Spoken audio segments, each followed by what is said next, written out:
Europe 1. Ce contrat des Rafales est gigantesque. On va le décortiquer ensemble. Alors, c'est un contrat à plus de 16 milliards d'euros, dont 2 milliards pour l'armement. Il y a aussi 12 hélicoptères dans ce contrat et de la technologie.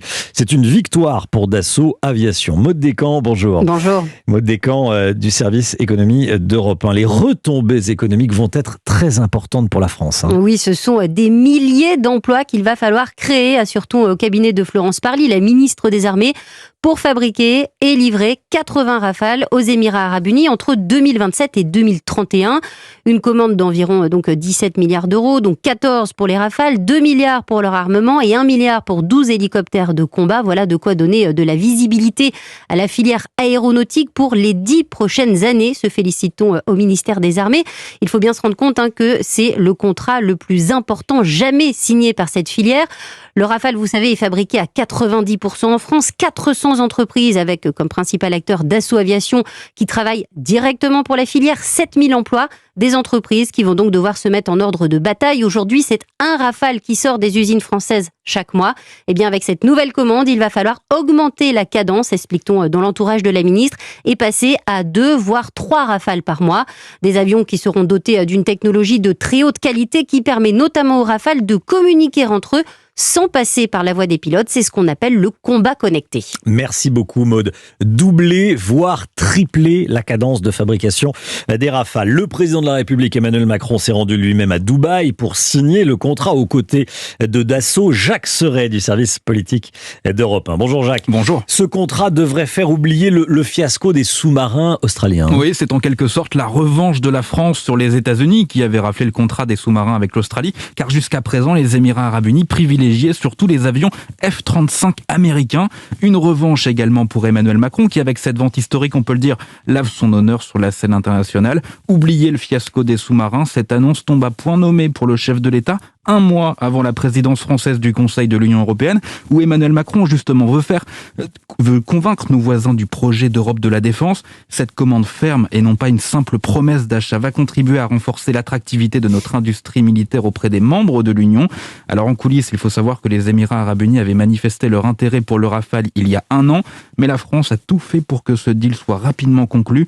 Florence Parly, la ministre des Armées, s'est d'ailleurs impliquée personnellement dans les négociations selon son entourage, car s'il y avait évidemment la question financière que représente un tel contrat, le symbole politique est tout aussi important pour Emmanuel Macron, à 4 mois désormais de la présidentielle. Jacques Serret, merci beaucoup Jacques. On est en direct avec Sébastien Boussois.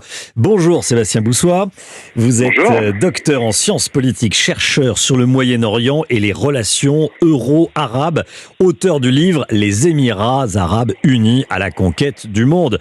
On est dans le sujet là, les Émirats Arabes Unis à la conquête du monde. À quoi tous ces Rafales, 80 Rafales, vont-ils servir aux Émirats ?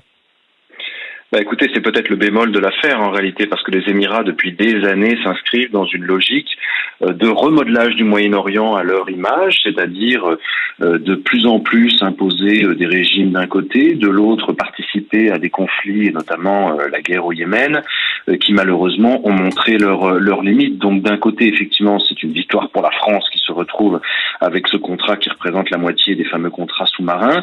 De l'autre côté, il faut toujours se poser, me semble-t-il, la question inévitable de savoir ce qu'on va faire effectivement avec ces armes. Et moi, je suis relativement un peu plus inquiet pour la région même du Moyen-Orient, d'autant plus que la relation entre la France et les Émirats est suffisamment bonne pour quelque part un peu déléguer aux Émirats le rôle un peu de bon élève dans la région, de lutte contre le terrorisme, de lutte contre l'islamisme et d'imposition de modèles contre-révolutionnaires comme ça a été le cas. Donc on retrouvera sûrement ces Rafales sur des zones de conflit à venir. Je ne sais pas ce qui se passera au niveau du Nil, du Soudan par exemple, ou de l'Éthiopie. On les retrouvera probablement dans d'autres opérations s'il y a d'autres risques de déstabilisation dans la région. Ils sont clairement nos partenaires.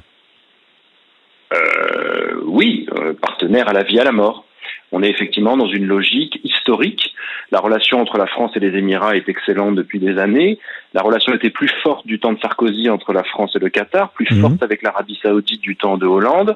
Il ne faut pas oublier que Abu Dhabi dispose d'une base française, donc c'est en cela, ça renforce évidemment la relation fraternelle entre les deux pays. Et puis les Émirats se sont toujours inscrits dans le soutien à la lutte contre l'islamisme qui serait incarné dans certains pays par des forces alternatives, islamistes ou autres. Et les Émirats sont un peu ce modèle de lutte contre l'islamisme, mais la réalité c'est que ce pays est extrêmement ingérant dans un certain nombre de pays dans la région et extrêmement déstabilisateur.